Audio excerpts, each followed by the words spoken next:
communauté scientifique afin d'échanger sur le rôle du nucléaire dans les systèmes énergétiques du demain.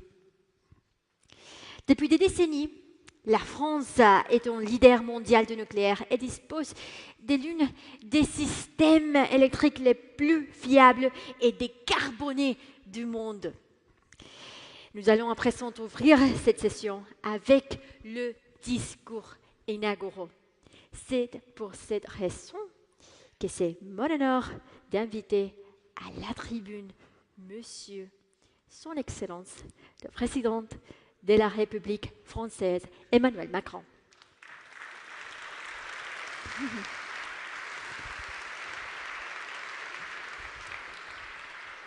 Merci beaucoup. Merci, Madame.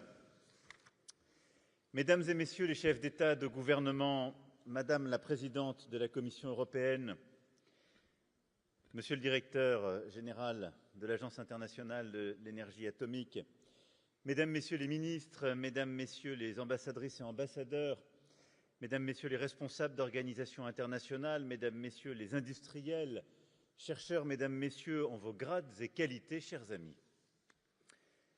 C'est un honneur pour la France d'accueillir aujourd'hui à Paris ce sommet international sur l'énergie nucléaire.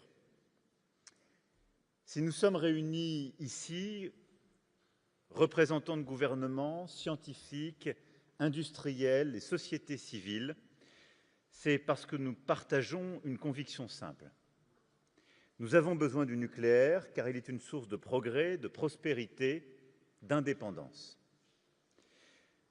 Ce sommet se tient bien sûr dans un contexte particulier, parce que le mot de nucléaire est associé à un conflit en cours, en Iran et dans le Proche et Moyen-Orient, parce que ce sommet aussi arrive 15 ans, jour pour jour, après la catastrophe de Fukushima. Et j'ai en notre nom à tous une pensée de fraternité pour le peuple japonais endeuillé, les familles, les déplacés, les héros travailleurs, secours et ingénieurs qui ont consenti d'immenses sacrifices pour éviter le pire. En 15 ans, le monde a changé, rien n'efface cette douleur. Elle est une exigence permanente à la sûreté, la vigilance et l'attention. Et depuis 2011, les leçons ont été tirées. Les normes, les contrôles déjà les plus sûrs ont été renforcés, les technologies ont évolué, ce qui permet de dire que l'énergie nucléaire est une énergie profondément sûre, par les garanties qu'elle apportait précédemment, et par celles qui ont été encore renforcées, et par la manière dont Fukushima a été géré, et la réalité du bilan humain qui s'en est suivi. Partout dans le monde, sur le continent européen aussi, nos réacteurs ont été soumis à des contrôles parmi les plus stricts de la planète. Des investissements massifs ont été faits durant les 15 années passées pour moderniser, innover, transformer. Dans ce domaine, le rôle de l'Agence internationale de l'énergie atomique a été clé. Je veux vous en remercier, Monsieur le Directeur général, et avec vous vos équipes. Le rôle aussi des autorités de sûreté a été clé, et je veux les en remercier. Et en matière de sûreté et de sécurité, il ne saurait y avoir de nucléaire civil sans garantie. Et c'est cet ensemble qui a été porté par nos pays, ce corpus nouveau, alimenté par la science, proportionné, qui a permis d'avancer, de se tenir aujourd'hui avec une confiance retrouvée pleine et entière dans le nucléaire, fort de ce bilan passé, fort du travail des dernières années, de nos agences de sûreté, de nos industriels, de nos scientifiques, des investisseurs. Et fort aussi du travail de l'agence. Je l'ai évoqué en ouvrant mon propos. Vous avez mené un travail que je veux ici saluer pour éviter la prolifération. Vous l'avez mené pour alimenter les discussions avec l'Iran. Vous l'avez mené aussi pour préserver la sécurité et la sûreté du sol européen, Monsieur le Directeur général. Et comment ici ne pas avoir une pensée et une solidarité pleine et entière réaffirmée pour nos amis ukrainiens. Madame la Première ministre, vous le savez, les équipes de l'AIEA ont été mobilisées. Nous avons été plusieurs mobilisés depuis l'été 2022 sur la centrale ukrainienne de Zaporijia, illégalement occupée par la Russie, où à plusieurs reprises la sûreté a pu être mise en danger et où la communauté internationale s'est mobilisée, à la fois pour faire respecter votre souveraineté territoriale, mais aussi la sûreté nucléaire. Tout ceci nous rappelle ô combien que lorsqu'on parle de nucléaire, la question éthique toujours demeure, que ces débats doivent être éclairés par une science libre, ouverte, indépendante, et que ce que nous avons su bâtir dans nos pays à travers les autorités de sûreté est un trésor, et que ce que nous avons su bâtir à l'international avec les instances onusiennes, et en particulier l'AIEA, est ô combien à préserver. Je le dis dans un moment où on entend parfois les volontés un peu à l'emporte-pièce de balayer ce système qui serait devenu caduc. Non. Alors, quand on parle de nucléaire, ceci étant dit et ce contexte étant rappelé, ce qui s'est passé il y a 15 ans, la complexité de ces sujets, leur sensibilité géopolitique encore pleinement contemporaine, je le disais, le nucléaire est une source de progrès, de prospérité, parce que le nucléaire est une source d'énergie, en particulier de production d'électricité, qui permet de réconcilier 3 objectifs qui sont au cœur de nos ambitions, à nous tous. Et il y a ici des représentants des pays du monde entier. Nous voulons de la compétitivité, et donc une énergie produite qui soit le moins chère possible, qui permette de créer des emplois. Nous voulons résoudre les problèmes de la planète et donc baisser les émissions de CO2 en produisant cette énergie. Et nous voulons plus d'indépendance. Et on le voit dans le contexte géopolitique qui est le nôtre. Combien, lorsqu'on est trop dépendant des hydrocarbures, cela peut devenir un instrument de pression, voire de déstabilisation. Et je remercie l'Agence internationale de l'énergie et le G7 pour le très bon pilotage des travaux en la matière et pour aider à baisser le prix de l'énergie fossile ces dernières heures. Et donc, le nucléaire permet de répondre à cette équation et d'apporter une réponse à ces 3 sujets. Parce que le nucléaire permet de produire de l'énergie en quantité compétitive et pilotable. Et dans le mix de nos pays, la France l'a choisi et l'a réaffirmé en 2022, nous avons un mix qui repose sur l'économie d'énergie, le renouvelable et le nucléaire. Parce que le nucléaire apporte une capacité à être pilotable bien plus que le renouvelable, il est un complément de cette énergie et il apporte la décarbonation. Et pour la soutenabilité de nos réseaux aussi, la possibilité de fournir de l'énergie pilotable, décarbonée, avec de la visibilité. Le nucléaire se produit sur notre sol, il apporte donc de l'indépendance. Partout où on fournit de l'énergie, de l'électricité qui est produite à base de nucléaire, on est indépendant. Partout où on électrifie nos mobilités pour rouler à l'électrique avec un électrique décarboné produit sur notre sol, on accroît notre indépendance et on réduit les conséquences des soubresauts géopolitiques dans nos économies. Et puis, en étant compétitif, en étant décarboné, en étant pilotable, vous l'avez parfaitement dit à l'instant, il permet également d'apporter une réponse à l'électrification de nos pratiques qui est clé pour la décarbonation de nos économies. Il permet de répondre aussi aux défis de l'intelligence artificielle et des nouvelles technologies qui sont ô combien gourmandes en électricité. Et je le dis parce que c'est un des dilemmes que le monde va avoir. On veut tous développer du quantique, de l'intelligence artificielle, et on veut tous rester compétitifs et on veut tous répondre aux objectifs de décarbonation de nos économies. Mais partout dans le monde où on veut créer de l'intelligence artificielle, des capacités de calcul, avec une énergie qui n'est pas encore là, ou avec plus d'énergie fossile, ou avec du nouveau forage qui crée des émissions, on ne réduit pas ce dilemme, on l'aggrave. En France, l'année dernière, on a exporté 90 TWh d'électricité décarbonée, grâce à notre parc nucléaire. On a la possibilité d'ouvrir des data centers, des capacités de calcul, d'être au cœur du défi de l'intelligence artificielle avec de l'énergie pilotable, décarbonée, disponible, ce qui est une chance. Donc pour toutes ces raisons, le nucléaire est la clé. Sans nucléaire, nous ne pourrons pas tenir dans nos économies l'objectif de décarbonation et la neutralité carbone en 2050. tout en continuant de créer des emplois et en ayant cette énergie pilotable et abondante. Et donc c'est pour ça que je voulais insister, c'est le cas dans le mix énergétique français, c'est le cas dans le mix européen, c'est le cas à l'échelle mondiale, le nucléaire est clé pour réconcilier à la fois l'indépendance, et donc la souveraineté énergétique, la décarbonation et donc la neutralité carbone à horizon 2050, et la compétitivité et donc la création d'emplois de nos économies. Le nucléaire français a permis cela. Nous avons aujourd'hui une base installée que nous avons modernisée durant ces 15 dernières années par des projets d'investissement inédits. Nous avons réorganisé la filière. Nous sommes aujourd'hui dans une situation d'ailleurs très différente de celle de 2022 parce que le parc produit à plein, avec ses capacités même d'export. Et nous avons décidé 6 nouveaux EPR2 et nous avons aussi la programmation de 8 autres à venir. Et nous tiendrons dans 2 jours un conseil de politique nucléaire qui permettra d'acter de nouvelles décisions sur la base de la programmation pluriannuelle de l'énergie approuvée le 12 février dernier. Les choses avancent comme il se doit et c'est ainsi que nous pourrons collectivement progresser. Fort de tout cela, l'heure est à l'action. Si on part de ce constat clair, nous devons tous agir et je voulais juste revenir sur quelques axes d'action. Le premier, c'est que nous avons dans le monde des centrales qui fonctionnent et il faut les faire fonctionner. 10% de la production mondiale de l'électricité repose sur le nucléaire civil, avec environ 450 réacteurs en exploitation.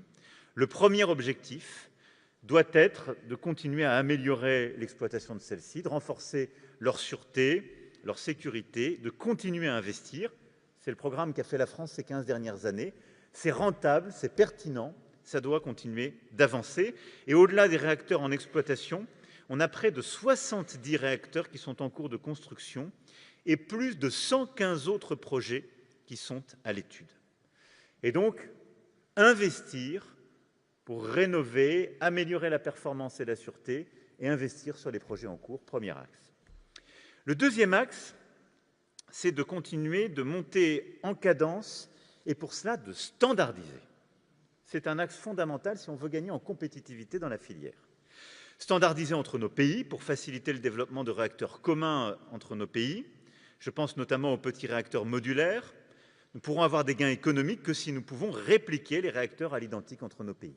Partout où on standardise, on évite de faire des prototypes à répétition. Je dis ça, c'est l'expérience qu'on a tirée nous-mêmes de notre propre passé et des erreurs qu'on a pu commettre. On ne peut pas être rentable et compétitif si on fait à chaque fois un nouveau prototype. Donc, il faut standardiser.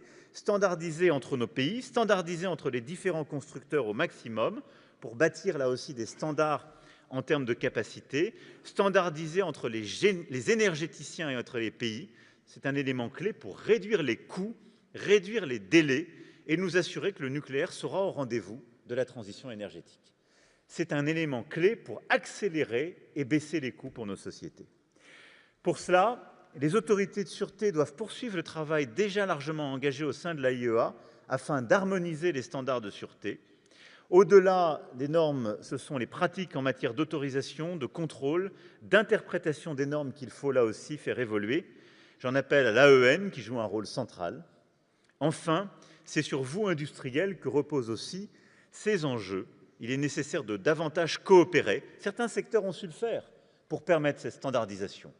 Et si on prend l'aéronautique a su historiquement bâtir des standards, développer ces coopérations qui ont été ô combien utiles. Le troisième axe, c'est le financement. Nous devons arriver à mieux financer ces projets, qu'ils soient du nucléaire classique ou innovant. Et je le dis parce que nous revenons d'un monde, il y a 5-6 ans, où nous avions méthodiquement tout construit pour que rien ne puisse financer le nucléaire. D'ailleurs, nous, Européens, nous avions été champions en la matière. On avait méthodiquement tout fait pour que nos banques, nos assurances ne puissent jamais financer le nucléaire. Nous n'étions pas d'accord entre nous, donc il n'y avait pas de neutralité technologique dans nos règles de financement. Donc on revient de très loin. On a été très mauvais. Mais il y a une confiance qui est revenue, il y a une lucidité scientifique qui s'est établie. Je viens de la rappeler. Sans nucléaire, on ne peut pas rester compétitif et décarboné. Donc maintenant, il faut remobiliser notre finance. Alors en France, on l'a fait avec France 2030, qui est au cœur du financement de l'innovation pour créer les réacteurs de demain, la Caisse des dépôts, qui est très mobilisée également. On l'a refait ces dernières années en remettant de la neutralité technologique dans nos règles. Madame la Présidente et chers collègues, ainsi la Banque européenne d'investissement a confirmé son soutien à l'énergie nucléaire à travers plusieurs projets. Pour n'en citer qu'un, 400 millions d'euros pour le projet d'extension de l'usine d'enrichissement d'Orano. Et c'est un début, et nous on souhaite aller encore plus vite et plus loin. Et donc on a besoin de continuer de mobiliser ces financements et de continuer à mobiliser les financements privés. À ce titre, je me félicite que des grands financeurs privés, des grands fonds internationaux vont vers le nucléaire parce qu'il y a de la rentabilité. Mais je pense que nous devrions nous réveiller pour que les banques et les assureurs aillent davantage vers le nucléaire. Personne ne peut ignorer ce qui s'est passé il y a quelques mois en Grande-Bretagne, ce qui est une chance formidable. Le grand projet auquel EDF participe ô combien a été largement financé, permettant d'alléger d'ailleurs les bilans des entreprises qui y participent, mais il est largement financé par des opérateurs de marché anglo-saxons. Et à cause de nos régulations, on n'y trouve pas les acteurs de marché classiques du financement de nos économies, que sont les banques et les assurances. Donc on devrait collectivement se réveiller pour être plus cohérents sur nos règles. Et donc, j'appelle chaque acteur, public et privé, à prendre sa part pour continuer de mobiliser les investissements en la matière. À ce titre, je salue les engagements qui sont pris dans les déclarations des institutions financières pour ce sommet. J'appelle aussi les banques et les fonds d'investissement qui doivent faire un effort. Capital risque pour les projets les plus risqués jusqu'aux schémas les plus classiques, comme c'est très bien fait au Royaume-Uni. Et je pense que nous, Européens, nous devons aller encore un cran plus loin. Depuis quelques années, le nucléaire est mieux intégré dans les législations, les stratégies européennes, et je veux vous en remercier, Madame la Présidente, chère Ursula. La semaine dernière encore, dans le règlement accélérateur industriel, ce fut le cas. C'est une avancée majeure, indispensable, qui va vers la neutralité technologique dont nous avons besoin. Je salue aussi l'inclusion partielle du nucléaire dans la taxonomie européenne des investissements, qui a été une étape importante. Mais nous devons aller un cran plus loin en incluant la totalité du cycle dans cette neutralité technologique, de la fabrication du combustible à son retraitement. Or, aujourd'hui, l'amont et l'aval étant encore exclus, nous ne sommes pas totalement dans la neutralité technologique et nous ne pouvons pas totalement être dans l'efficacité de nos financements. Nous devons aller aussi plus loin vers la neutralité technologique que j'évoquais. Les aides d'État, les mécanismes de soutien doivent être pleinement consolidés dans notre cadre européen pour assurer la réussite des projets nucléaires, du nouveau nucléaire au SMR, au même titre que les énergies renouvelables. La neutralité technologique est clé en la matière. Le quatrième axe, c'est qu'il nous faut bâtir des grands projets, mutualiser, financer, créer de l'interconnexion. Et là, l'Europe est essentielle. Et nous avons besoin d'un grand projet important d'intérêt européen commun, le fameux IPCEI, au niveau européen pour le nucléaire. Comme on a su le faire sur l'hydrogène, sur les batteries, nous devons mobiliser des grands projets d'intérêt européen commun pour financer le nucléaire. Et en particulier pour financer les SMR. Ces Small Modular Reactors sont une opportunité en Europe pour inventer et explorer de nouvelles pratiques. La concurrence est extrême. Nos amis américains, canadiens, chinois sont à la pointe de ces innovations, accélèrent. Les Européens doivent rester dans la course. Nous les soutenons au niveau national à travers France 2030. Nos grands acteurs industriels les soutiennent. Je suis d'ailleurs heureux d'annoncer aujourd'hui l'avancée de plusieurs projets. Calogena et Jimmy, qui visent à déployer des réacteurs produisant de la chaleur, bénéficieront de financements complémentaires dans France 2030 pour accélérer. Et puis les projets comme Neward, portés par EDF, là aussi vont se consolider et sont à la pointe de notre ambition. Et de nombreux autres projets se développent autour de la fermeture du cycle ou des projets avancés. Cette dynamique existe sur le continent européen.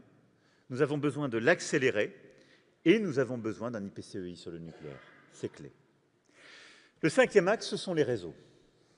L'énergie nucléaire doit servir à bâtir cette Europe de l'énergie et de réseaux électriques que nous appelons de nos vœux, en créant de vraies connexions transfrontalières, en améliorant aussi le niveau de qualité des réseaux européens tels qu'ils existent.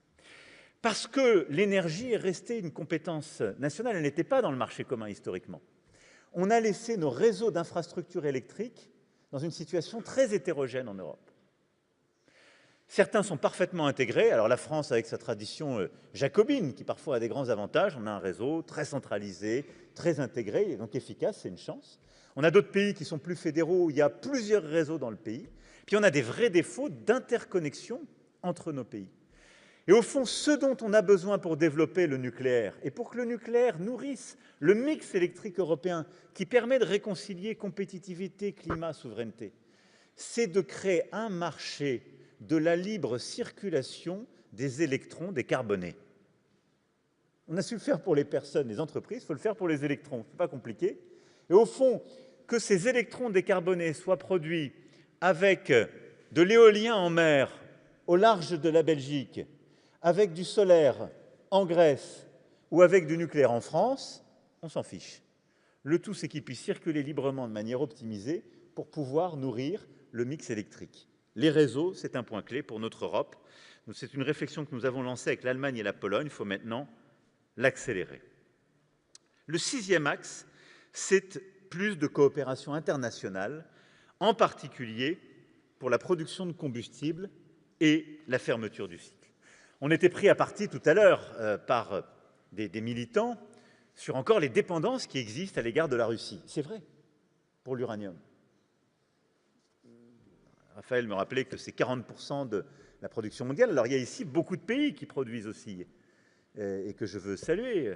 La Mongolie, le Kazakhstan sont là, sont des pays qui ont ouvert leur production et qui, s'ajoutant au Canada, à l'Australie, à l'Ouzbékistan et beaucoup d'autres, ont des réserves d'uranium.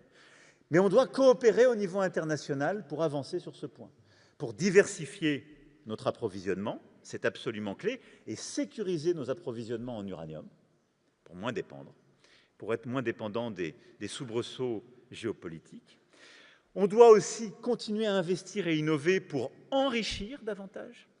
Et là-dessus, la France, aux côtés de ses partenaires du G7, s'est engagée à accroître ses propres capacités d'enrichissement de l'uranium.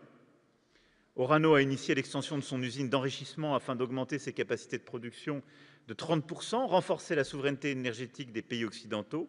D'autres projets doivent aussi émerger, et c'est absolument clé. Et les capacités d'enrichissement doivent aussi être soutenues par justement des coopérations nouvelles. Et la coopération entre Orano et le département d'État américain sur le projet Ike est à cet égard un élément clé. Et puis c'est aussi pour ça qu'il faut continuer de financer nos projets de fermeture du cycle et de recyclage du combustible pour moins consommer d'uranium naturel, pour à terme nous en affranchir. La fermeture du cycle doit rester un objectif de nos grands projets innovants et c'est absolument clé là aussi. Et il faut continuer de coopérer. Le Japon, la Corée du Sud sont des pays clés en la matière et les Européens veulent continuer ces partenariats avec eux. Et ça, c'est un axe absolument fondamental. Mais donc, plus de coopération internationale pour diversifier nos approvisionnements, pour continuer d'améliorer notre enrichissement d'uranium et pour fermer le cycle. Notre 7e axe d'effort, c'est la supply chain. Nous avons noué des partenariats nombreux. L'Alliance européenne nucléaire a été une construction importante de ces dernières années et je remercie les initiateurs et les acteurs.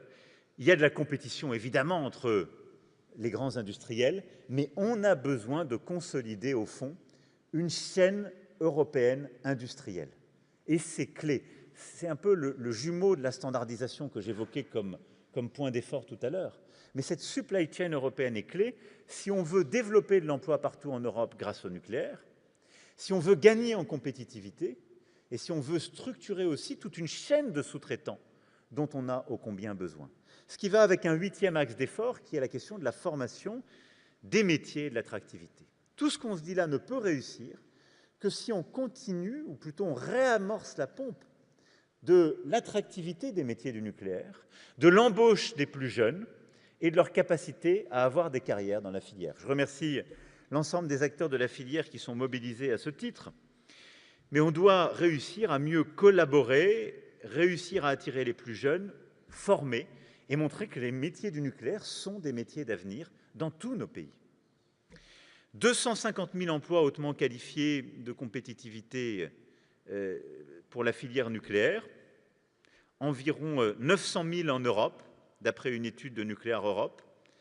Nous allons devoir passer à 1 400 000 dans les prochaines années en Europe, en termes d'emploi. Et pour la France, ce sont plus de 100 000 personnes que nous devrons recruter au moins dans les 10 ans à venir. Ce qui veut dire que pour tous les jeunes qui nous écoutent aujourd'hui, il y a des emplois dans le nucléaire. Aujourd'hui, il y en aura demain. Il y aura des carrières dans le nucléaire, il y aura de la production dans des métiers qui se sont profondément transformés et qui permettent des progressions de carrière remarquables. Et donc, nous avons là aussi besoin de coopérer pour pouvoir attirer ces plus jeunes, les former, construire des carrières pour le nucléaire, qu'il s'agisse de nos grands industriels ou de leurs partenaires et de l'ensemble des filières. Et puis le dernier axe d'effort, c'est enfin la recherche et développement. Nous voulons rester à la pointe, financer des projets, les projets sur la sûreté, la fermeture du cycle, les petits réacteurs modulaires. Ils sont clés et doivent continuer à alimenter nos grands axes d'effort publics et publics-privés. Nous sommes aussi attachés à nos projets historiques. Je veux saluer les femmes et les hommes qui font vivre le projet ITER à Cadarache, qui nourrit l'espoir d'un progrès concret. Et nous croyons dans ces efforts et nous allons les maintenir. Et nous voulons continuer d'attirer et de former les meilleurs chercheurs en la matière. Je veux saluer ici la force du CEA, notre centre de recherche en France sur le sujet, mais aussi tous nos autres organismes de recherche pleinement mobilisés, en particulier le CNRS et nos grandes universités, et saluer les grands centres de recherche et universités en Europe, partout dans le monde, qui sont mobilisés sur ces questions, et dire combien, là aussi, pour avancer sur le nucléaire, nous avons besoin d'une science libre, indépendante, ouverte. Celle que nous avons portée il y a 1 an avec la présidente von der Leyen à la Sorbonne pour le programme Choose Europe for Science, et qui est ô combien nécessaire pour le nucléaire. Parce que cette science, elle doit être partagée par toutes et tous, et ça reboucle avec mon point initial, c'est toujours une question éthique qui est au cœur du nucléaire. Pour être à la hauteur de cette question éthique, elle doit toujours être éclairée par la science. Cette science doit alimenter les décisions des gouvernements, les choix et les innovations des industriels, mais cette science doit être aussi ouverte pour pouvoir être consultée par nos concitoyens, pour pouvoir être consultée par d'autres scientifiques, pour nourrir les controverses, permettre parfois certaines décisions, parfois arrêter certains projets à la lumière de la science ou les réorienter. Parce que la science libre et ouverte est la garantie des progrès technologiques qui sont au service de l'humanité. Voilà, mesdames et messieurs, les quelques convictions que je voulais partager avec vous et ces axes d'effort auxquels je crois pour notre nucléaire à l'échelle internationale et tout particulièrement pour nous, Européens. Et au fond, je voulais vous remercier d'être là aujourd'hui. Il y a 15 ans, nous étions au moment d'un drame, dans l'émotion. Nous avons su tous ensemble nous en relever en prenant les bonnes décisions, en n'oubliant rien, en ayant cette pensée affectueuse et grave pour nos amis japonais aujourd'hui, mais en regardant tout le chemin parcouru et en voyant aujourd'hui le nucléaire comme un véritable secteur d'avenir pour nos énergies, nos sociétés, nos pays. Merci à tous.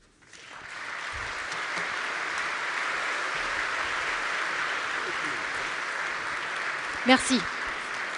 Merci, Monsieur le Président. J'ai maintenant le vrai plaisir d'inviter à la tribune Monsieur Rafael Mariano Grossi, directeur général de l'Agence internationale de l'énergie atomique. Bonjour. Messieurs, dames, bonjour. Monsieur le Président de la République, cher Emmanuel, Madame President, dear friends, après les tableaux si complets, si compréhensifs et précis que le Président de la République a peints, il y a très peu de choses à ajouter. Mais peut-être la perspective de votre agence internationale est importante pour voir comment opérationnaliser quelques-uns de ces axes qu'Emmanuel nous a présentés. C'est clair, and I think we all agree that the conditions out there all point in the direction of integrating fully nuclear energy in our energy mixes. This doesn't mean that nuclear energy is going to be